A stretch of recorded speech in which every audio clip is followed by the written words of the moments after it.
आपका हमारे YouTube channel में बहुत बहुत स्वागत है। जैसा कि दोस्तों देखिए, अभी क्या है, ऑनलाइन धरना प्रदर्शन हो रहा था एनटीपीसी ग्रुप डी के लिए, रेलवे की भर्तियों को पूरी कराने के लिए। तो जैसा कि उसको देखते हुए मैं आपके बीच में डेली साइंस डोज की वीडियो को लेके आने की कोशिश कर रहा हूँ। और दोस्तों यह वीडियो साइंस की स्पेशली वीडियो है। इसमें फिजिक्स, केमिस्ट्री और बायो तीनों के स्पेशल क्वेश्चंस रहेंगे, इसमें कवर किए गए हैं। और ये वीडियो रिमिक्स टाइप के हैं, जैसे इसमें सारे क्वेश्चन जो फिजिक्स, केमिस्ट्री, बायो है ना, रिमिक्स टाइप के हैं। यदि आप कहेंगे तो मैं इसको आपको अलग अलग सब्जेक्ट का लेसन वाइज वीडियो बना के आपको दे दूंगा। उसमें ऑप्शनल क्वेश्चन रहेंगे, एक एक लेसन के स्पेशल 20-20 क्वेश्चन, 25-25 क्वेश्चन, जितने भी इंपॉर्टेंट क्वेश्चन बन सकते हैं। और ये वीडियो जो है एनटीपीसी को देखते हुए, रेलवे ग्रुप डी को देखते हुए, एसएससी, बैंक, रेलवे और फिर टेट, लेखपाल, दरोगा, उत्तर प्रदेश पुलिस, दिल्ली पुलिस आदि के लिए बनाया गया है। और बता दें कि यह वीडियो आपको रेलवे ग्रुप डी के लिए वेरी इंपॉर्टेंट होगी और इसमें पिछले 10 वर्षों के आए हुए सारे क्वेश्चंस को कवर किया गया है। तो दोस्तों मैं उम्मीद करता हूँ कि ये वीडियो आपको ज़रूर पसंद आएगी। वीडियो को दोस्तों पूरा देखिएगा, वीडियो के हर एक वर्ड में इंपॉर्टेंट चीज़ छुपा हुआ है। वो वीडियो आपके लिए वेरी इंपॉर्टेंट है और मैं यही कोशिश करूँगा कि आप जो है पूरी वीडियो में जितने भी इंपॉर्टेंट डाटा मिलेंगे उसको आप नोट करते चलिए और अपना एक नोट बना लीजिए। तो दोस्तों मैं बता दूँ आपको कि रोज़ 7 बजे शाम के टाइम में आपको ये वीडियो मिल जाया करेगी। मैं वैसे भी आपके जो आपके आशीर्वाद से भारतीय रेलवे में जुड़ा हुआ हूँ और भारतीय रेल परिवार का एक सदस्य हूँ। और इसी तरह से मैंने भी प्रैक्टिस की, जैसे आप आज कर रहे हैं ना, वैसे मैंने भी की थी। और देखिए, यह सरकार की मंशा है कि पेपर आपका करवा रही है, नहीं तो फिर ना जाने फिर अगली वैकेंसी कब आएगी, कब नहीं आएगी, फार्म कब भरा जाएगा, कैसे सिलेक्शन होगा, कितना पद होगा। तो इन सब चीज़ों को आप ध्यान में रखते हुए एक ही बार इतनी मेहनत कर जाइए कि इसमें आप एक सीट ज़रूर हासिल कर लीजिए। तो चलिए इसी शुभकामनाओं के साथ अपनी वीडियो को शुरू करता हूँ।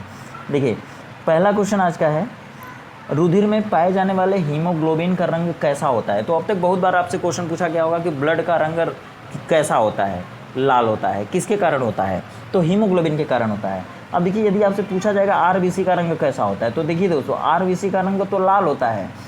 कब? जब ये आरबीसी मतलब कि रेड ब्लड कॉर्पसेल्स मतलब कि लाल रक्त कणिकाएं जब ग्रुप में होती हैं, गुच्छे में होती हैं, तो लाल दिखती हैं। लेकिन जब आरबीसी की एक कोशिका रहेगी ना, तो वह श्वेत रंग की होती है। ठीक है, श्वेत रंग की होती है। चलिए, अब देखिए, श्वेत भी रहेगी या फिर पीली रहेगी, ठीक ना। तो याद रखिएगा, श्वेत या पीली जो भी ऑप्शन रहेगा आप सही कर दीजिएगा। ठीक, अब देखिए लाल। अब रुधिर में पाए जाने वाले हीमोग्लोबिन का रंग कैसा होता है, तो भाई लाल नहीं होता है। हीमोग्लोबिन के कारण रुधिर का रंग लाल होता है, लेकिन हीमोग्लोबिन का रंग नीला होता है। ठीक, हीमोग्लोबिन क्या है, तो हीमोग्लोबिन रक्त में पाए जाने वाला एक प्रमुख उप सहसंयोजक यौगिक है। और इसमें देखिए हीम है और ग्लोबिन है, हीम है और ग्लोबिन है। तो हीम में कौन सा तत्व पाया जाता है, तो हीम में आयरन पाया जाता है। आयरन का संकेत क्या होता है, तो एफ ई को क्या कहते हैं, आयरन कहते हैं। लेकिन इसका ओरिजिनल नाम आयरन है नहीं है, इसका ओरिजिनल नाम फेरम होता है। ठीक है, फेरम। और इसका परमाणु क्रमांक कितना होता है, तो 26 होता है। ठीक, और इस हीमोग्लोबिन में प्रोटीन कौन सी है, तो प्रोटीन ग्लोबिन होती है। ठीक, और ब्लड में हीमोग्लोबिन की मात्रा लगभग कितनी होती है, तो देखिए 12 से 15। ठीक है, 12 से 15 इसका लेवल होता है। अब देखिए, ब्लड से क्वेश्चन पूछा जाता है कि ब्लड का टेम्परेचर कितना होता है, तो ब्लड का टेम्परेचर होता है 37 डिग्री सेंटीग्रेड। अब बता दें आपको कि किसी भी स्वस्थ मनुष्य में लगभग 5000 मिलीलीटर या फिर 5 लीटर ब्लड लगभग पग में पाया जाता है। और बता दें आपको कि किसी भी मनुष्य में उसके पूरे बॉडी वेट का कितना प्रतिशत ब्लड होता है, तो 7.5% उसकी पूरे बॉडी वेट का। आप जानते हैं कि ब्लड किससे मिलकर बना होता है, ब्लड किससे मिलकर बना होता है, तो 2 चीज़ों से। ब्लड एक प्लाज्मा से और एक कार्प सेल्स से, कणिकाओं से। इन कणिकाओं में कितनी कणिकाएं होती है, तो एक आरबीसी होती है, दूसरी डब्ल्यूबीसी होती है, तीसरी प्लेटलेट होती है। आरबीसी क्या करती है, तो ये पूरे हीमोग्लोबिन को, पूरे वायु को, ऑक्सीजन को जो हमारे रेस्पिरेटरी सिस्टम के तहत आती है, उसको पूरे शरीर के सभी अंगों में भ्रमण करवाती है और शरीर के सभी अंगों से अशुद्ध कार्बन डाइऑक्साइड को फेफड़ों में पहुंचाती है और फेफड़ों से फिर बाहर कर देती है। ठीक, डब्ल्यूबीसी क्या करती है, तो इसको पुलिसमैन ऑफ सेल कहते हैं और ये शरीर की चौकसी व्यवस्था को बनाए रखती है, मीन्स प्रतिरक्षा प्रणाली को बनाए रखती है। और फिर प्लेटलेट जो होती है, प्लेटलेट कहीं भी अगर कट पिट जाता है कोई अंग, तो वहाँ से जब ब्लड निकलता है तो उस ब्लड को जमाने का कार्य करती है। प्लाज्मा क्या होती है, तो प्लाज्मा में जो कुछ भी हम खाए पिए रहते हैं, मीन्स कार्बनिक पदार्थ, अकार्बनिक पदार्थ और जल, ये सभी इसमें मिक्स होते हैं। तो इस तरह से पहला क्वेश्चन कंप्लीट होता है। चलते हैं दूसरे क्वेश्चन की तरफ। दूसरा क्वेश्चन है लार का पीएच मान कितना होता है। वही पीएच वैल्यू है जिसकी खोज किया था सोरेनसन ने। पीएच मान की खोज किसने, पीएच पैमाना की खोज किसने किया था, तो सोरेनसन ने किया था। और पीएच मान कितना होता है कि कितना से कितना, तो 0 से लेके 14 तक होता है। मीन्स 0.1 भी हो सकता है, 0.2 हो सकता है, और वहाँ से लेके कितना हो सकता है, तो 14 तक। ठीक है, यदि पूछा जाता है कि पीएच पैमाने का मान कहाँ तक होता है, तो 0 से लेकर 14 तक होता है। अब बता दें कि लार का पीएच मान पूछा गया, तो लार का पीएच मान होता है 6.8। अब आपको बता दें कि जो लार है ना, ये लार ग्रंथियों से लार निकलती है। और लार में कौन सा एंजाइम होता है, ये क्वेश्चन बहुत बार पूछा गया, तो टायलिन एंजाइम होती है, टायलिन एंजाइम। और लार कितने तरह की होती है, लार ग्रंथियाँ कितने तरह की होती हैं। लार तो लार ग्रंथियों से निकलता है, तो लार ग्रंथियाँ कितने तरह की होती हैं, तो 3 तरह की होती हैं। देखिए, सबसे पहले जो है वह पैरोटिड ग्रंथि है। ठीक, पैरोटिड ग्रंथि से भी लार निकलती है। सब लिंगुअल और सब मैक्सिलरी, ये 3 लार ग्रंथियां हैं जिनसे लार निकलती है। और लार में कौन सी एंजाइम होती है, तो टाइलिन, याद रखिएगा। अब देखिए ब्लड, रुधिर, रुधिर का पीएच मान कितना होता है, तो 7.4। और इसीलिए कहा जाता है कि रुधिर की प्रकृति क्षारीय होती है। कितनी क्षारीय, प्रबल क्षारीय की दुर्बल क्षारीय, तो दुर्बल क्षारीय। ठीक, या फिर हम कहते हैं कि रुधिर की प्रकृति कैसी होती है, तो क्षारीय होती है। देखिए नींबू का पीएच मान कितना होता है, ये तो लार का पीएच मान है 6.8। और ये किसका है, तो ब्लड का। और ये किसका है, तो नींबू का है। नींबू का जैसे देखिए, आप जब खाना खाने बैठते हैं तो कह देते हैं कि लाओ 2-4 नींबू दे दो, तो देखिए 2-4 मतलब 2.4 किसका है, तो नींबू का पीएच मान। और देखिए अगर 8.4 अगर किसी का पीएच मान है तो वो क्षारीय होगा। ठीक है, देखिए अगर पीएच मान जैसे 7 है किसी भी पदार्थ का, तो वह उदासीन होता है। अगर 7 से ज़्यादा है तो वह जो है 7 से लेकर 14 तक, मतलब 7 से ज़्यादा है और 14 के बीच है, तो वह जो है क्षारीय प्रकृति का होता है। और यदि 7 से कम है, 7 से कम मतलब 6.9 से लेके 0.1 तक, ठीक है, तो ये हो जाएगा आपका कैसा, अम्लीय। ठीक है, और देखिए 7 से जितना कम रहेगा ना, जैसे 1, 2, 3 है, तो 1 वाला ज़्यादा प्रबल अम्लीय होगा और 3 वाला दुर्बल अम्लीय होगा। ठीक, 1 की तुलना में। तो जितना ज़्यादा कम होगा 7 से पीएच मान, उतना ही ज़्यादा प्रबल अम्लीय केस होगी। चलिए आगे बढ़ते हैं। अगला देखिए क्वेश्चन है वेरी इंपॉर्टेंट, या एसएससी में कई बार पूछा गया है। मनुष्य के बाल, नाखून और जानवरों की सींग किस प्रोटीन की बनी होती है। तो देखिए हमारी शरीर जो होती है प्रोटीन से ही बनी होती है। जितनी मसल्स होती हैं उनमें भी प्रोटीन होती है, जितनी हड्डी होती है उसमें प्रोटीन होती है, जितने अनुवांशिक पदार्थ होते हैं उसमें भी प्रोटीन होती है। मतलब पूरी बॉडी जो है प्रोटीन से मिलकर बनी होती है। तो हमारी बॉडी में जो बाल होता है या फिर नाखून होता है या फिर जानवरों की सींग होती है, वो किस प्रोटीन की बनती है, तो इसका सही आंसर हो जाएगा केराटिन। मीन्स बी ऑप्शन सही हो जाएगा। बता दें कि सींग, बाल, नाखून, खूर, खर, पंख, ये सभी केराटिन प्रोटीन के बनते हैं। और जो केसिन प्रोटीन है ना, ये दूध में पाई जाती है। ठीक है, हिस्टोन प्रोटीन जो है तो वो डीएनए में पाई जाती है या फिर अनुवांशिक पदार्थ में पाई जाती है। और जो पेप्सिन है ना, ये अग्नाशय से निकलने वाले अग्नाशयी रस में पाई जाती है। ठीक, तो चलिए, और ये पेप्सिन क्या है, तो यह प्रोटीन को पचाने वाली एंजाइम है। कभी कभी आपसे पूछ लेता है कि निम्न में से प्रोटीन पाचक एंजाइम कौन है, तो पेप्सिन है। और देखिए एक और प्रोटीन का नाम बता रहा हूँ, ट्रिप्सिन, यह भी क्या करती है, तो प्रोटीन को पचाती है। ठीक, और देखिए बात है अग्नाशय की, तो अग्नाशय से जो इंसुलिन है ना, इंसुलिन एक हार्मोन है और सबसे छोटा हार्मोन है और इसमें 51 अमीनो अम्ल पाए जाते हैं। ठीक है, इंसुलिन भी एक प्रोटीन है और सबसे छोटी प्रोटीन है और उसमें 51 अमीनो अम्ल पाए जाते हैं। और इंसुलिन एक हार्मोन भी है। और यह इंसुलिन क्या करता है, तो हमेशा बॉडी में रुधिर में ग्लूकोज की मात्रा को नियंत्रित बनाए रखता है, जिससे डायबिटीज़ नहीं होती है। ठीक है, चलिए आगे बढ़ते हैं, अगले क्वेश्चन की तरफ चलते हैं। देखिए किस विटामिन को विटामिन एच के नाम से जाना जाता है, तो देखिए इसका सही आंसर हो जाएगा विटामिन B7, जिसका नाम है बायोटिन। तो B7 को बायोटिन भी कहते हैं। और देखिए एस्कॉर्बिक अम्ल किस विटामिन का रासायनिक नाम है, तो विटामिन सी का। विटामिन सी का रासायनिक नाम होता है एस्कॉर्बिक अम्ल और उसकी कमी से होता है स्कर्वी रोग। देखिए रेटिनल नहीं होता, रेटिनॉल होता है। रेटिनॉल किसका नाम है, तो विटामिन ए का रासायनिक नाम है। और विटामिन ई है, ठीक है, तो विटामिन ई का रासायनिक नाम होता है टोकोफेरॉल। ठीक है, देखिए टोकोफेरॉल, क्योंकि ये ऐसी विटामिन है ना जिसकी कमी अगर शरीर में हो जाए तो मानव में बांझपन का रोग हो जाता है। बांझपन में रोग होता है, तो बांझपन में बच्चे नहीं होते हैं। जब बच्चे नहीं होते हैं तो कोई भी टोक देता है, ठीक है, तो याद रखिए टोक करके उसकी मजा लेता है। तो विटामिन ई का रासायनिक नाम हो जाएगा टोकोफेरॉल। अब बता दें आपको कि देखिए विटामिन ए की कमी से बहुत बार रोग पूछा गया कि विटामिन ए की कमी से कौन सा रोग होता है, तो आँख का रोग, ए फॉर आँख का रोग, बी फॉर बेरी बेरी मतलब विटामिन बी की कमी से बेरी बेरी रोग हो जाता है, ठीक। सी फॉर सकरवी, सकरवी मतलब स्कर्वी, स्कर्वी मतलब मसूड़ों का फूल जाना, दांत का हिलना गिरना, ठीक है, मुंह के जबड़े के जितने भी रोग होते हैं वो सभी सी के होते हैं, ठीक है। अब देखिए बेरी बेरी क्या होता है, तो बेरी बेरी में क्या होता है, चमड़ी का रोग होता है, चमड़ी पे चाहे त्वचा लाल लाल हो जाएगी, चाहे फिर होंठ पे छाले पड़ जाएंगे, ये सभी विटामिन बी की कमी से होती है, विटामिन B1 B2 B3 ऐसे, ठीक है। अब देखिए डी, विटामिन डी की कमी से कौन सा रोग होता है, तो सुखंडी, विटामिन डी सुखंडी, विटामिन डी सुखंडी, ये करेंगे याद हो जाएगा। और इसी सुखंडी को कहते हैं रिकेट्स, रिकेट्स रोग। बहुत बार पूछा गया कि रिकेट्स रोग किससे होता है, ये रेलवे में पूछा गया है।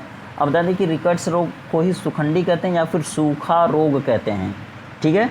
तो अब देखिए विटामिन ई होता है, तो विटामिन ई का मतलब होता है जनन क्षमता में कमी या फिर बांझपन होना, ठीक है। तो बता दें कि के, विटामिन के भी है, देखिए vitamin A, vitamin B, vitamin C, vitamin D, vitamin E, vitamin K. और के फॉर होता है खून ना जमी, मीन्स रक्त का देर से जमना या रक्त का थक्का न बनना, किस विटामिन की कमी से होता है, तो विटामिन के की कमी से। याद रखिएगा सभी पेपर्स में विटामिन से क्वेश्चन जरूर होता है, ठीक। तो देखिए इतनी विटामिन हो गई।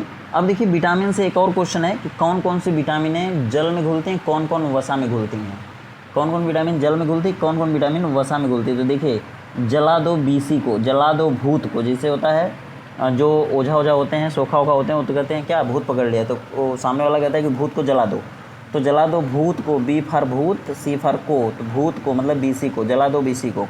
और वसा, देखिए वसा को ऐसे कि ये वास मारता है, कीड़ा वास मारता है, कीड़ा। देखिए बरसात के दिनों में जब खाना खाने बैठते हैं कहीं पत्तल उत्तल पे बारात रात में, तो अगर लाइट जलती रहती है वहाँ पे कीड़े आ जाते हैं, तो कीड़ा क्या करता है, वास मारता है।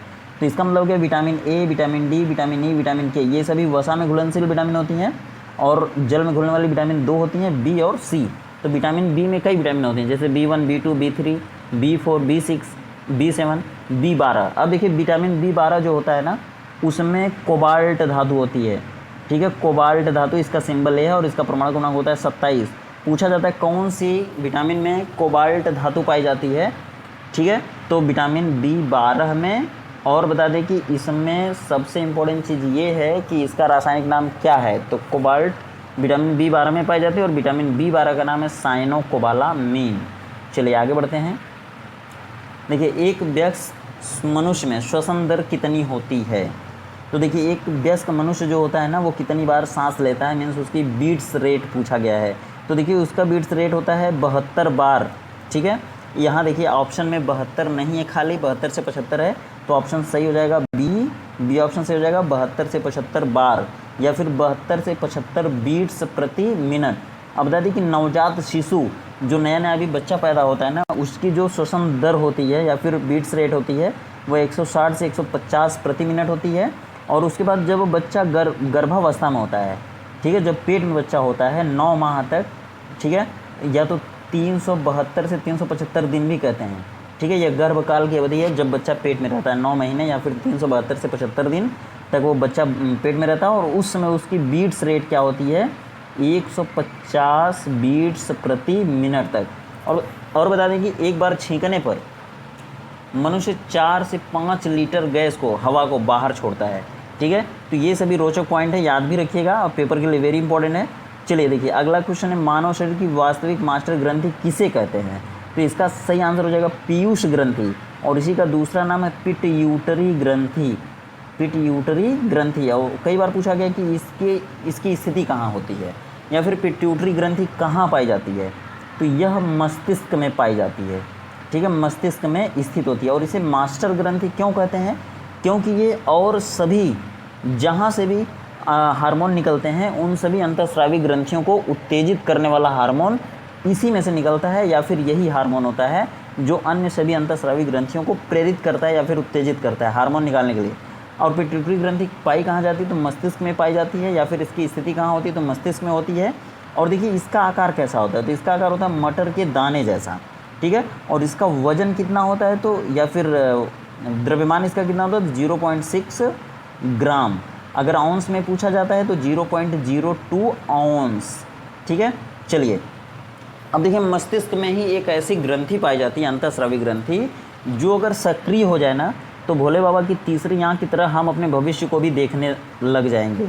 देखिए उस अवशेषी अंतःस्रावी ग्रंथि का नाम क्या है, तो पीनियल काय, पीनियल काय, पीनियल काय, या फिर इसको कहते हैं पीनियल बॉडी, पीनियल काय है, ठीक है, पीनियल बॉडी भी उसे कहते हैं। ठीक, चलिए आगे बढ़ते हैं। अब देखिए अगला क्वेश्चन है, मेनिंजाइटिस रोग का संबंध किस अंग से है, तो इसका सही आंसर है मस्तिष्क। ठीक है, ए ऑप्शन सही हो जाएगा। बता दें कि इस मेनिंजाइटिस रोग में मस्तिष्क और मेरुरज्जु को ढकने वाली सुरक्षात्मक झिल्लियों में सूजन हो जाती है और इसे तनिका शोथ, देख लीजिए तनिका शोथ या फिर मस्तिष्कावरण, मस्तिष्कावरण शोथ या फिर मेनिंजाइटिस कहते हैं। और इसका सही संबंध किससे होगा, तो मस्तिष्क और मेरुरज्जु से, लेकिन मेरुरज्जु ऑप्शन में नहीं है, इसलिए मस्तिष्क सही आंसर हो जाएगा।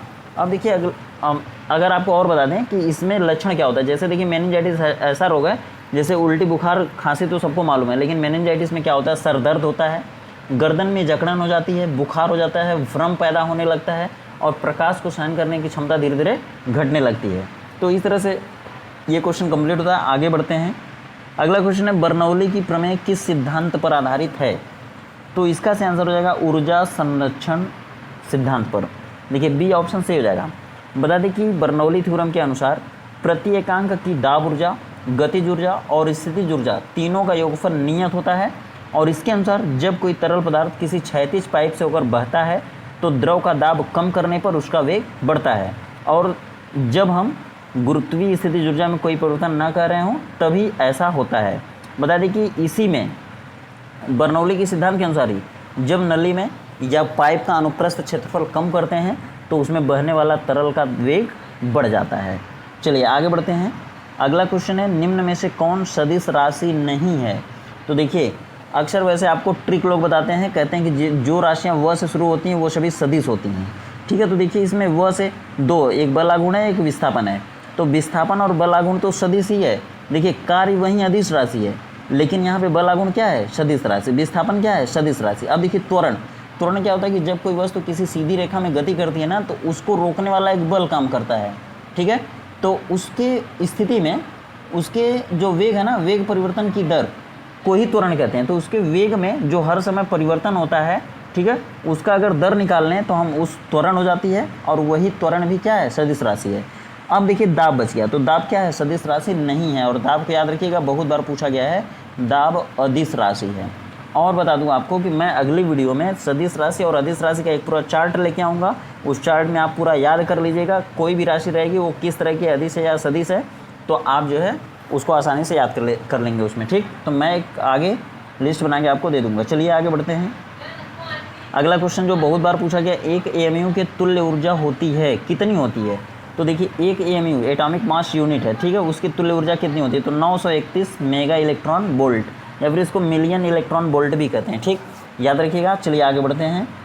अगला क्वेश्चन है, सबसे कम तरंग दैर्घ्य वाला प्रकाश होता है, तो इसका देखिए सबसे अधिक तरंग दैर्घ्य किसकी होती है, तो लाल की होती है। ठीक है, तरंग दैर्घ्य को लैम्बडा से दिखाते हैं, और इसका मात्रक होता है एंगस्ट्रॉम, और यह भी एक तरह की दूरी ही होती है, बस तरंग ऐसे चलती है तो उसकी वो कम दूरी तय करती है। प्रति सेकंड जो तय की गई दूरी होती है, ठीक है, वह बहुत ही कम दूरी होती है, उसको एंगस्ट्रॉम में व्यक्त करते हैं, और लैम्बडा है। ये तरंग दैर्घ्य भी सदिश राशि है, याद रखिएगा। तरंग दैर्घ्य भी एक तरह की दूरी है, एक निश्चित दिशा में है। ठीक, तो सदिश राशि हो जाएगी, और यह दूरी है, और दूरी को नापने का ही छोटा मात्र क्या है, एंगस्ट्रॉम। और एक एंगस्ट्रॉम में कितने मीटर होते हैं, ये बहुत लोग कन्फ्यूजन होते हैं। तो देखिए 1 मीटर में 10 एंगस्ट्रॉम होता है, और एक एंगस्ट्रॉम में कितना मीटर होता है, तो ये हो जाएगा 10⁻⁻10 मीटर। याद रखिएगा, एक एंगस्ट्रॉम में कितना मीटर, तो 10⁻⁻10। और लाल रंग की तरंग दैर्घ्य सबसे अधिक होती है, और जिसकी तरंग दैर्घ्य सबसे अधिक होती है उसकी आवृत्ति सबसे कम होती है। आवृत्ति को इस तरह वी से बनाते हैं, वी से दिखाते हैं, इसको न्यू पढ़ते हैं, न्यू, आधा न यू, न्यू। अब बता दें कि देखिए यहाँ पर जो बैगनी कलर है, बैगनी कलर की तरंग दैर्घ्य सबसे कम होती है और आवृत्ति सबसे अधिक होती है। याद रखिएगा, इसका सबसे कम तरंग दैर्घ्य वाला प्रकाश होता है, तो इसका आंसर हो जाएगा बैगनी, सी ऑप्शन सही हो जाएगा। अब देखिए आप क्या करते हैं, इसको प्रकाश पढ़ते हैं कक्षा 10 में। ये देखिए प्रिज्म हो गया आपका, और इस पर क्या करते हैं, एक श्वेत प्रकाश की किरण डालते हैं, तो ये जो है 7 रंगों में विभक्त हो जाती है, और इसको हम नाम देते हैं विबग्योर, विबग्योर। ठीक है, देखिए पूरा नहीं आ रहा, पूरा आप समझ लीजिएगा। और ये श्वेत प्रकाश की किरण है, या आपतित किरण है, और ये प्रिज्म है, प्रिज्म से टकरा कर यह 7 रंगों के पट्टियों में विभक्त हो जाती है, इसे कहते हैं वर्ण विक्षेपण। और देखिए ये ऊपर सबसे लाल है और सबसे नीचे बैगनी है, तो ये देखिए तरंग दैर्घ्य ऊपर से नीचे की ओर घटेगी। ये क्रम याद कर लेंगे तो समस्या खत्म हो जाएगी। देखिए तीर जो दिखा रही है ना, इसको ये घटता हुआ क्रम है ऊपर से नीचे की ओर। ठीक है, तो ये तरंग दैर्घ्य घटने का क्रम है ऊपर से नीचे की ओर। और ये देखिए तरंग दैर्घ्य जब घट रही ऊपर से नीचे की ओर ना, तो आवृत्ति ऊपर से नीचे की ओर क्या होगी, बढ़ेगी। उल्टा संबंध होता है, याद रखिएगा। तो लाल रंग की तरंग दैर्घ्य सबसे अधिक हो जाएगी, बैगनी की तरंग दैर्घ्य सबसे कम हो जाएगी, और लाल रंग की आवृत्ति सबसे कम होगी और बैगनी रंग की आवृत्ति सबसे अधिक हो जाएगी, याद रखिएगा। और बैगनी रंग का विचलन भी सबसे अधिक होता है, यहाँ से आता है। ठीक है, चलिए आगे बढ़ते हैं। अगला क्वेश्चन है, टंगस्टन का गलनांक कितना होता है? तो भाई देखिए इसका सही आंसर हो जाएगा 3422 डिग्री सेंटीग्रेड, याद रखिएगा 3422। तो ये किसके आसपास है?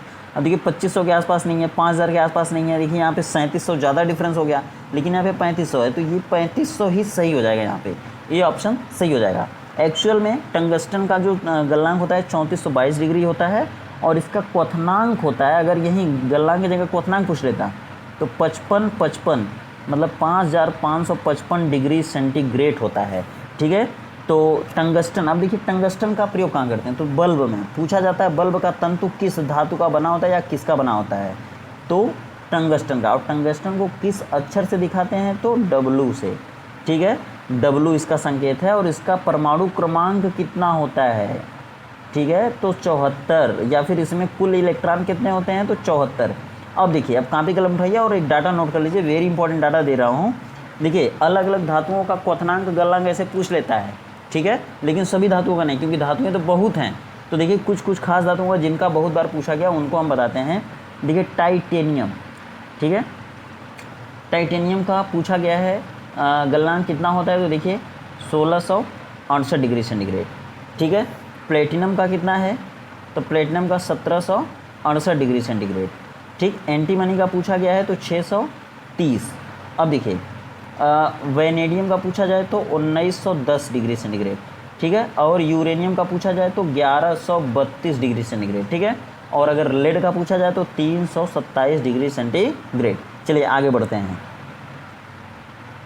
अगला देखिए क्वेश्चन है, पौधा प्रकाश ऊर्जा को किस ऊर्जा में बदलता है? सबसे इम्पोर्टेंट क्वेश्चन, पौधा किस ऊर्जा को, प्रकाश ऊर्जा को किस ऊर्जा में बदलता है? देखिए पौधे क्या करते हैं, हरे भरे पेड़ पौधे, उनमें क्लोरोफिल पाई जाती है। क्लोरोफिल में कौन सा तत्व होता है ये भी पूछा गया है, बीएड में पूछा गया था ये क्वेश्चन। तो मैग्नीशियम होता है, और क्लोरोफिल मैग्नीशियम से बना हुआ एक उप सहसंयोजक यौगिक होता है, या फिर उसको कहते हैं जटिल यौगिक होता है, या फिर संकर यौगिक होता है, सब कहते हैं। याद रखिएगा, क्लोरोफिल पत्तियों के चमकीले वाले भाग में ज़्यादा पाया जाता है। ठीक है, चमकीले वाले भाग में ज़्यादा पाया जाता है, और वो क्लोरोफिल की ही सहायता से पौधे सूर्य के प्रकाश में जड़ों से जल लेकर के और वायुमंडल से कार्बन डाइऑक्साइड लेकर के अपना भोजन बनाते हैं। और उनके द्वारा बनाया गया भोजन क्या होता है? तो ग्लूकोज होता है। ठीक है, ग्लूकोज होता है, याद रखिएगा C6H12O6 से दिखाते हैं, और इसी का नाम होता है ग्लूकोज, और इसी का नाम होता है फ्रक्टोज, और इसी का नाम होता है स्टार्च। जब देखिए स्टार्च बोला जाएगा तो यहाँ पे C6H10O5 हो जाएगा, तब ये स्टार्च हो जाएगा, और यहाँ पर यन हो जाएगा। मतलब ये सभी कई बार, यन मतलब होता है नंबर, मीन्स कोई भी नंबर यहाँ पे रख सकते हैं, और ये बहुलक बन जाएगा। ये पौधों द्वारा बनाया गया भोज्य पदार्थ होता है, और तब हम इसे कहेंगे यह ग्लूकोज क्या है? तो एक रासायनिक ही पदार्थ है। तो पौधे क्या किए? प्रकाश ले, सूर्य के प्रकाश से प्रकाश लिए, और क्लोरोफिल की सहायता से उसको ग्लूकोज में बदल दिए। ग्लूकोज क्या है? रासायनिक पदार्थ। तो पौधे क्या करेंगे? प्रकाश ऊर्जा को रासायनिक ऊर्जा में बदल देंगे। तो इसका सी ऑप्शन सही हो जाएगा। चलिए आगे बढ़ते हैं। अगला देखिए क्वेश्चन है, पृथ्वी पर प्रकाश किस विधि द्वारा पहुंचता है? तो इसका सही आंसर हो जाएगा, बहुत इंपॉर्टेंट है। देखिए चालन प्रायः क्या होता है? ठोसों में होता है। ठोसों में जो ऊष्मा चलती है ना, वो चालन के रूप में चलती है, या फिर ठोसों में जो ऊष्मा का प्रवाह होता है या संचरण होता है वो चालन विधि से होता है। संवहन देखिए गैसों और द्रवों में संवहन विधि द्वारा ऊष्मा का संचार होता है, और पृथ्वी पर जब प्रकाश आता है ना सूर्य से, तो वो विकिरण विधि द्वारा होता है। मीन्स सूर्य का प्रकाश पृथ्वी पर विकिरण विधि से आता है, और इसके लिए सी ऑप्शन सही हो जाएगा। चलिए आगे बढ़ते हैं। देखिए अगला क्वेश्चन है, निम्न में से कौन द्रव के प्रवाह की दर को मापता है? तो इसका सेंस हो जाएगा टैकोमीटर। अब हम बताते हैं, देखिए टैकियोमीटर अगर हो जाएगा ना, टैकियोमीटर तो ऊंचाई और निचाई मापते हैं, सर्वेक्षण में उसका प्रयोग करते हैं, लेकिन ये टैकोमीटर है। तो टैकोमीटर से क्या करते हैं, द्रव के प्रवाह की दर को नापेंगे। स्पेशली इसमें क्या होता है, ब्लड के प्रवाह की दर मापी जाती है, या फिर रक्त के प्रवाह की दर मापी जाती है। लेकिन यहाँ पे रक्त नहीं दिया, द्रव दिया, तब भी आपका टैकोमीटर सही हो जाएगा। वेंचुरोमीटर दिया हुआ है, तो वेंचुरोमीटर क्या होता है, तो वेंचुरोमीटर से हम द्रव का वेग ज्ञात करते हैं। मतलब कि जब किसी नली में या पाइप में से होकर अगर द्रव बहता है तो उस द्रव का वेग हम ज्ञात कर सकते हैं वेंचुरोमीटर की सहायता से, या फिर इसको कहते हैं द्रव प्रवाह मापी भी। अब देखिए केशिका नली क्या होती है। केशिका नली क्या करते हैं, जब हम एक 0.6 mm से कम व्यास की या फिर 0.6 mm व्यास की एक नली होती है, उसको हम क्या करते हैं, किसी जलाशय में डुबो देते हैं। तो जलाशय का जल जो होता है उस केशिका में ऊपर नीचे चढ़ने लगता है या फिर उतरने लगता है, तो इसे कहते हैं केशिकात्व। केशिकात्व, किसी केश नली में जल का ऊपर चढ़ना या फिर उतरना, ठीक है, तो उसको कहते हैं केशिकात्व। और वो केशिकात्व के कारण ही ऐसा होता है, तो केशिका नली हो जाता है, ठीक है। उसका व्यास कितना होता है, तो 0.6 mm से कम या फिर 0.6 mm। देखिए अब बता दें, विस्कोमीटर एक होता है, विस्कोमीटर। विस्कस मीन्स होती है श्यानता। अगर विस्कोमीटर की बात पूछा जाए, विस्कोमीटर क्या होता है, तो इससे हम किसी भी द्रव पदार्थ की श्यानता को नापते हैं। श्यानता कहाँ से आती है, श्यान बल से आती है। श्यान बल क्या होता है, देखिए द्रव जब बहता है ना, तो द्रव कई परतों के रूप में होकर बहता है। तो द्रव की एक परत दूसरे परत पर जब फिसलती है तभी वह द्रव प्रवाहित होता है। और द्रव जब एक परत दूसरे परत पर फिसलती है तो उसके बीच घर्षण बल काम करता है, जो फिसलने की दर के विपरीत कार्य करता है। तो उसी बल को कहते हैं श्यान बल। और कोई भी द्रव हो, अगर वो बहेगा तो उसमें श्यानता जरूर होगी, वो श्यान बल होगा। और उस द्रव में श्यानता का गुण होता है। जिस द्रव में श्यानता नहीं होती है, संपीडितता नहीं होती है, वह द्रव वास्तविक द्रव न होकर के आदर्श द्रव होता है। और इसी कारण से यदि पूछा जाए कि आदर्श द्रव की श्यानता और संपीडितता कितनी होती है, तो 0 होती है, ठीक है। चलिए अब देखिए लैक्टोमीटर कभी कभी पूछ लेता है। लैक्टोमीटर, तो लैक्टोमीटर से दूध की शुद्धता, ठीक है, प्योरिटी ऑफ मिल्क, दूध की शुद्धता या फिर विशिष्ट घनत्व मापा जाता है। और अगर सिस्मोमीटर की बात करें, तो सिस्मोमीटर से भूकंपीय तरंगों को मापा जाता है। बता दूं कि भूकंपीय तरंगें 3 प्रकार की होती हैं। एक प्राथमिक तरंगें होती हैं जिनको प्राइमरी वेव्स कहते हैं, दूसरे को सेकेंडरी वेव्स कहते हैं, द्वितीयक तरंगे, और तीसरी जो होती हैं तृतीयक तरंगे या फिर टर्शियरी तरंगे कहते हैं, टर्शियरी वेव कहते हैं, ठीक। चलिए सारे क्वेश्चन दोस्तों वेरी इंपॉर्टेंट है। ये साइंस का कलेक्शन लिया गया है। यदि आप कहेंगे तो मैं आपको लेसन वाइज वीडियो बना के दे दूँगा। और ये सभी डाटा एनसीईआरटी से लिए गए हैं, और मेरे हिसाब से तो सब कुछ डाटा वेरी इंपॉर्टेंट है। अब आप इसको याद कर डालिए, नोट बना डालिए। आप कहेंगे तो मैं लेसन वाइज नोट बनाते चलूँगा और आपको देते चलूँगा। दोस्तों ये सभी आपके उज्जवल भविष्य को देखते हुए किया जा रहा है। देखिए 1 मिनट में बताता हूँ आपको एनटीपीसी ग्रुप डी की वास्तविकता। देखिए एनटीपीसी ग्रुप डी की वास्तविकता यही है कि जो फॉर्म आया उसमें सरकार चाहे चुनाव के लॉलीपॉप में, चुनाव जीतने के लॉलीपॉप में दे दी हो, चाहे कुछ भी करे, लेकिन अब वो मजबूरन धरना प्रदर्शन होने लगा था, इसके वजह से डेट घोषित कर दी है। किसी तरह से तो ये आपको मौका मिलेगा एनटीपीसी ग्रुप डी में पेपर देने का। लेकिन फिर अगर इसमें आपका सिलेक्शन हो जाए तब तो बहुत बढ़िया है। आप उतनी मेहनत करिए, आपका सिलेक्शन हो जाए। यदि 1 मिनट के लिए यदि नहीं होता है तो आप सोचिए ज़रा सा कि अभी सरकार वैकेंसी निकाली है, उस पर कह रही कि अब वैकेंसी नहीं होगी, 50% कम होगी। आप सोचिए ज़रा कि आगे वैकेंसी आएगी कि नहीं आएगी, तो नहीं आने वाली है। तो आपको ये लास्ट मौका है, इसलिए आप तन मन धन से पूरा जुट जाइए। ये 10 मिनट की 20 मिनट की वीडियो बनेगी, और इसमें यदि आप इसको देखते रहेंगे डेली का डेली, तो आपसे इससे ज़्यादा ज़रूर क्वेश्चन फंस जाएंगे, ज़्यादा से ज़्यादा, और आपका ये पेपर की तैयारी करना थोड़ा आसान हो जाएगा। तो आपके उज्जवल भविष्य को और आपके पेपर में सिलेक्शन को देखते हुए ये वीडियो बनाई जा रही है। मेरा क्या है, मैं तो अपना सरकारी रेलवे में ही हूँ ही, मैं भारतीय रेलवे परिवार का ही एक सदस्य हूँ, मुझे कोई दिक्कत नहीं है। इससे मेरा भी बना रहेगा फ्रिक्वेंसी और आपकी भी हेल्प होती रहेगी। तो मैं आपके भविष्य को देखते हुए ऐसा कर रहा हूँ। दोस्तों इसमें अपना पूरा साथ दीजिए, और मैं आपके सपोर्ट से ही, अगर आपका सपोर्ट मिलेगा तो इस वीडियो को आगे भी बनाते रहूँगा डेली का डेली। नहीं तो फिर यदि आप सपोर्ट नहीं देंगे तो मेरे भी मन में निराशा आएगी और मैं शायद पूरे मन से वीडियो को ना बना पाऊँ। चलिए आगे देख लेते हैं। हाइग्रोमीटर पूछा जाता है आपसे। हाइग्रोमीटर और हाइड्रोमीटर ये दोनों कंपटीशन में आते हैं, हाइग्रोमीटर और हाइड्रोमीटर। तो देखिए हाइग्रोमीटर से क्या करते हैं, वायुमंडल की आर्द्रता को नापते हैं, नमी को, और हाइड्रोमीटर से द्रवों का विशिष्ट घनत्व नापा जाता है। याद रखिएगा। आगे बढ़ते हैं। रबर को वल्कनीकृत करने के लिए किस तत्व को मिलाया जाता है? देखिए जो रबर होता है ना, रबर और स्टील, दो चीज़ों को ले रहा हूँ। स्टील पर अगर आप बल लगाएंगे तो उस बल का विरोध करके स्टील अपने आकार को नहीं बदलेगी और उस बल का विरोध करते हुए अपनी पुनर्स्थिति में आ जाएगी। मतलब अगर स्प्रिंग को आप लेते हैं, स्प्रिंग को खींच देते हैं और खींच के छोड़ देते हैं तो स्प्रिंग फिर से अपनी मूल अवस्था में आ जाती है। जो बल इसको मूल अवस्था में करता है उसको कहते हैं प्रत्यानयन बल, और स्प्रिंग का अपनी वास्तविक अवस्था में आना यह कहलाता है प्रत्यास्थता। और देखिए रबर को भी आप जब खींच के छोड़ते हैं तो वो भी अपनी मूल स्थिति में आ जाता है, लेकिन अब रबर सबसे कम प्रत्यास्थ होता है और स्टील सबसे अधिक प्रत्यास्थ होती है। याद रखिएगा, इस्पात की प्रत्यास्थता सभी पदार्थों में सबसे अधिक और रबर की प्रत्यास्थता सभी पदार्थों में सबसे कम होती है। और जब प्राकृतिक सोर्स द्वारा रबर को बनाया जाता है तो उसमें उतना प्रत्यास्थता का गुण नहीं होता है, भले सबसे कम होती है लेकिन उतना प्रत्यास्थता गुण नहीं होता है।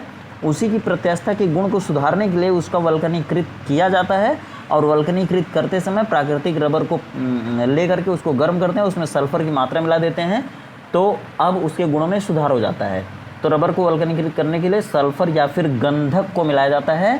देखिए सल्फ़र का ही नाम है गंधक, सल्फ़र को गंधक कहते हैं और इसका जो प्रतीक होता है यस होता है। इसमें इलेक्ट्रॉन कितने होते हैं? तो 16 इलेक्ट्रॉन होते हैं। इसकी संयोजकता 2 होती है क्योंकि जब 16 इलेक्ट्रॉनों का हम इलेक्ट्रॉनिक विन्यास करेंगे तो 2 8 6 बाहरी कोश में आएगा 6 और 6 की वजह से इसका अष्टक पूरा नहीं है, इसलिए यह 2 इलेक्ट्रॉनों को लेगा और जब इलेक्ट्रॉनों को लेगा तो इसके ऊपर 2 ऋणावेश आएगा और इस 2 ऋणावेश आने के कारण यह अधातु हो जाता है। याद रखिएगा यह अधातु है और यह पी ब्लॉक का तत्व है। आवर्त सारणी अभी मैं बताने वाला हूँ, आवर्त सारणी जो है अगले 2-3 दिनों में मैं बता दूंगा। आवर्त सारणी से 7 से 8 क्वेश्चन रेलवे में पूछा जाता है। आप पिछले हिस्ट्री को देख लीजिएगा, रेलवे में जितने भी गेस्ट पेपर आज तक आए हैं या फिर जितने भी पेपर हुए हैं उनमें आप देखेंगे तो 7 से 8 क्वेश्चन आपको खाली आवर्त सारणी से मिलेगा। तो सल्फ़र पी ब्लॉक का तत्व, आप देखिए पी ब्लॉक में सल्फ़र जो है ना वो 16वें वर्ग का तत्व है और ऑक्सीजन परिवार का तत्व है। और इस परिवार के साथ कुल कितने तत्व हैं तो उनको भी बता देता हूँ। देखिए आज से टीपो जब नैनो आई थी ना तो उसका प्रचार हो रहा था तो रिमोट कंट्रोल लेके बता रहा था, कह रहा था कि आज से बस टीपो और नैनो की चाबी मतलब खुशियों की चाबी नैनो के साथ लेके जाओ। तो इसका नाम हो गया ऑक्सीजन, इसका नाम हो गया सल्फ़र, इसका नाम हो गया सेलेनियम, इसका नाम हो गया टेल्यूरियम, इसका नाम हो गया पोलोनियम। और पोलोनियम ही ऐसा एक तत्व है जिसका समस्थानिक सबसे अधिक होते हैं। ठीक है, पोलोनियम के सबसे अधिक समस्थानिक पाए जाते हैं, 27 समस्थानिक होते हैं। ठीक है, चलिए बात करेंगे और आगे भी वीडियो लंबी ना हो इस बात को ध्यान में रखते हुए आगे बढ़ते हैं। और ये अगर डेली क्वेश्चन बनेगा दोस्तों तो इन क्वेश्चन को आपके दिमाग में मैं ठूस के मतलब याद करा दूंगा। बस आप खाली ध्यान से वीडियो को देखिए और सारे डाटा को अगर आपको लगता है तो इम्पोर्टेंट है तो नोट करते चलिए।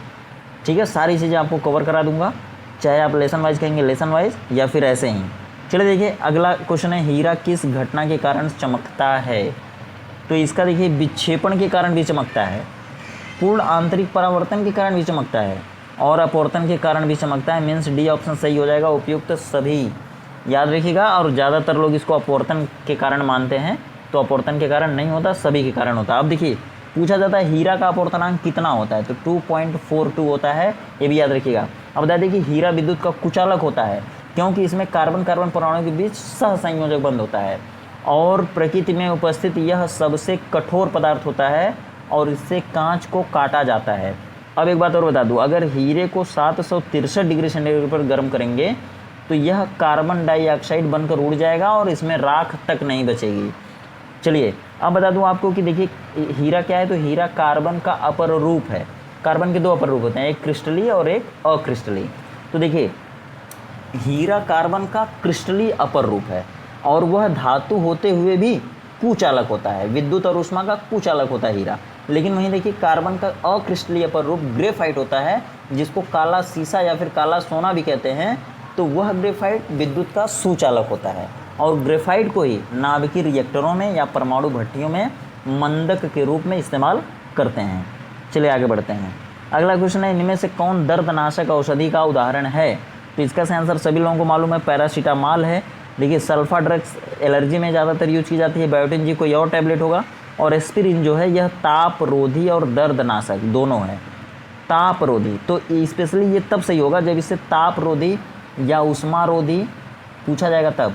उष्मारोधी मतलब जैसे तापरोधी मतलब बुखार जब आता है तो उसमें खाया जाता है एस्पिरिन को, ठीक, बुखार और दर्द दोनों होता है तब। चलिए आगे बढ़ते हैं। अगला देखिए क्वेश्चन है, निम्न में से कौन योगात्मक बहुलक है? योगात्मक बहुलक, देखिए बहुलक बहुत प्रकार के होते हैं। योगात्मक होता है, संघनन होता है, ठीक है, योगात्मक होता है, संघनन होता है, उसके बाद प्राकृतिक होता है, प्राकृतिक बहुलक। एक दिन बहुलक की पूरी टॉपिक आपको बताऊंगा वीडियो के माध्यम से। देखिए योगात्मक बहुलक, संघनन बहुलक, प्राकृतिक बहुलक और उसके बाद संश्लेषित बहुलक, संश्लेषित बहुलक और भी हैं, ठीक, बाद में बताऊंगा। देखिए पॉलीथीन क्या है? यही पॉलीथीन है और ये बनती किससे है? तो एथिलीन से। एथिलीन का सूत्र क्या होता है? तो CH2 डबल बॉन्ड CH2 या फिर C2H4 एथिलीन का सूत्र होता है और इसी एथिलीन से पॉलीथीन बनती है, प्लास्टिक। PVC, PVC का पूरा नाम है पॉलीविनाइल क्लोराइड। देखिए जैसे घरों में आपका वायर होता है ना, बोर्ड होता है, तार होता है, तो तार को किसी पाइप के अंदर से डालते हैं। जब आपके घर में समरसेबल लगा होता है तो पानी का कनेक्शन पूरा पाइप के माध्यम से होता है। तो वो पानी का जो पाइप है ना वो किससे बना है? PVC से। वायर का पाइप किससे बना है? बोर्ड किससे बना है? PVC से। PAN का मतलब होता है पॉलीएक्रिलोनाइट्राइल, पॉलीएक्रिलोनाइट्राइल। यह भी क्या है? बहुलक है। अब देखिए जिनके आगे भी पॉली लगा रहेगा, चाहे हिंदी में चाहे इंग्लिश में पॉली, वह योगात्मक ही होगा, याद रखिएगा, ठीक। जैसे देखिए प्रेम रतन धन पायो गाना था, प्रेम रतन धन पायो, तो आप पूरा भुला जाइए, पायो को याद करिए। पा से पॉलीथीन वाले सभी जितने भी बहुलक रहेंगे वो यो से योगात्मक रहेंगे। प्रेम रतन धन पायो, पा से पॉलीथीन, पॉली वाले सब बहुलक, यो से योगात्मक बहुलक रहेंगे, याद रखिएगा। तो सभी आंसर सही हो जाएगा, डी ऑप्शन सही हो जाएगा। चलिए आगे देख लेते हैं। अगला लास्ट क्वेश्चन है आज का। देखिए अगला क्वेश्चन है, निम्न में से कौन मिश्र धातु नहीं है? ये सब वही क्वेश्चन दोस्तों जो पिछले पेपर में पूछे गए हैं, तो एक भी क्वेश्चन छोड़िएगा मत, सारे क्वेश्चन को ध्यान से देखिए, सारे क्वेश्चन नोट करते चलिए। आपकी एक कॉपी भर जाएगी पूरा और अच्छा खासा डाटा हो जाएगा आपके पास, ठीक है। और ये NTPC में भी काम करेगा, ग्रुप डी में भी काम करेगा, स्पेशली उसी लिए मैं बना रहा हूँ, ठीक है। देखिए ब्रॉन्ज मेटल, ब्रॉन्ज मेटल को कहते हैं कांसा, हिंदी में कांसा। देखिए कांसा, कांसा याद रखिएगा हमेशा। ब्रॉन्ज मेटल दो धातु से मिलकर बनी, कॉपर और यसन से, कॉपर और यसन से। इसमें देखिए कॉपर 80% होता है और यसन, यसन मतलब स्टैनम, ठीक है, सनम रे कहते हैं ना, सनम रे गाना, तो स्टैनम अगर कहेंगे तो स्टैनम इसका ओरिजिनल नाम होता है, लेकिन इसको कहते हैं टिन। और जब टिन कहेंगे तो यह उपधातु होती है, यह उपधातु होती है और यह धातु होती है, ठीक है। और कॉपर पे जब डबल प्लस आता है तो क्यूप्रिक कहते हैं और जब एक प्लस आता है तो क्यूप्रस कहते हैं। तो याद रखिएगा, पूछा जा सकता है कि क्यूप्रस आयन की संयोजकता कितनी है? तो +1, और क्यूप्रिक आयन की संयोजकता कितनी? तो +2, ठीक। तो ब्रॉन्ज मेटल क्या है? मिश्र धातु है। किससे किससे बना है? कॉपर और एसन से। मिश्र धातु क्या होती है? जब किसी एक धातु के साथ हम दूसरी धातु मिला देते हैं किसी भी अनुपात में या फिर निश्चित अनुपात में, तो जो नई धातु बनती है ना उसे मिश्र धातु कहते हैं। देखिए पीतल, पीतल क्या है? तो पीतल भी एक मिश्र धातु है। और पीतल में कौन कौन होता है? तो देखिए कॉपर और जिंक होता है। कॉपर के साथ जब जिंक माने जस्ता जब मिला देते हैं, कॉपर माने तांबा के साथ, तो यह पीतल बन जाता है। और पीतल में जो कॉपर और जिंक होता है ना वो 70 और 30% होता है, 70% कॉपर और 30% जिंक। तो इसको हम कैसे याद करेंगे? पिकाज, जैसे पिकाक कहते हैं, पिकाक माने मोर। अभी मोदी जी क्या कर रहे थे? मोर को चारा खिला रहे थे, फोटो वीडियो वायरल हुआ था। तो उसमें पिकाज कहिए, पिकाक मत कहिए। पिकाज कहेंगे तो आपका काम बन जाएगा, एक धातु जिंदगी भर के लिए याद हो जाएगी। पीतल, पीतल कॉपर और जिंक से मिलकर बनी हुई है, याद रखिएगा। चलिए तो ये भी मिश्र धातु है। इस्पात, इस्पात में देखिए स्टील कहते हैं इसको, मृदु इस्पात या फिर स्टील कहते हैं। तो स्टील में कौन कौन धातु होती है? देखिए इसमें लोहा होता है, लोहा कितना होता है? 75%, ठीक। क्रोमियम, क्रोमियम जंग न लगे इसके लिए मिलाया जाता है, 15% क्रोमियम मिला दिया गया, ठीक। निकिल, निकिल अगर मिला देंगे तब तो एकदम में जंग नहीं लगेगा, ठीक। निकिल भी जंग रोधक के लिए मिलाई जाती है और कितनी है?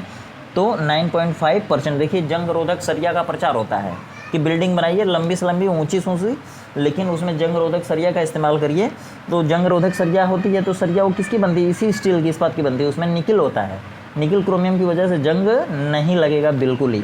और कार्बन भी होता है इसी स्टील में, मतलब फेरस क्रोमियम निकिल के साथ कार्बन होता है कितना %? 0.5%। तो इस तरह से देखिए इस्पात में 1 2 3 4 धातुएं मिक्स हैं। अब देखिए ये तीनों तो हो गए मिश्र धातु। अब बचा कॉपर, कॉपर अकेले Cu होता है, तांबा, ठीक है, विद्युत का सूचालक होता है और यही क्या है? मिश्र धातु नहीं है। तो दोस्तों ऐसे ही क्वेश्चंस रेगुलर पाने के लिए चैनल को तो सब्सक्राइब जरूर कर दें, वीडियो को लाइक कर दें और चैनल को शेयर कर दें, ठीक है। अब देखिए ये वीडियो आपको रोज़ 7 बजे शाम को मिल जाया करेगी, उम्मीद ऐसा करता हूँ दोस्तों। वैसे भी मेरी नौकरी है, भारतीय रेलवे में मैं जुड़ा हुआ हूँ और उसकी सेवा सबसे पहले करना है, वो समाज सेवा है। और इस तरह वीडियो के माध्यम से भी मैं समाज सेवा करने की कोशिश कर रहा हूँ। तो दोस्तों वीडियो पे ऐसे ही बने रहिएगा, प्यार दुलार दीजिए, सहयोग बनाइए, सपोर्ट बनाइए और वीडियो को शेयर करिए। मिलते हैं फिर अगली वीडियो में, तब तक आप खुश रहिए, व्यस्त रहिए, मस्त रहिए, आपका दिन शुभ हो।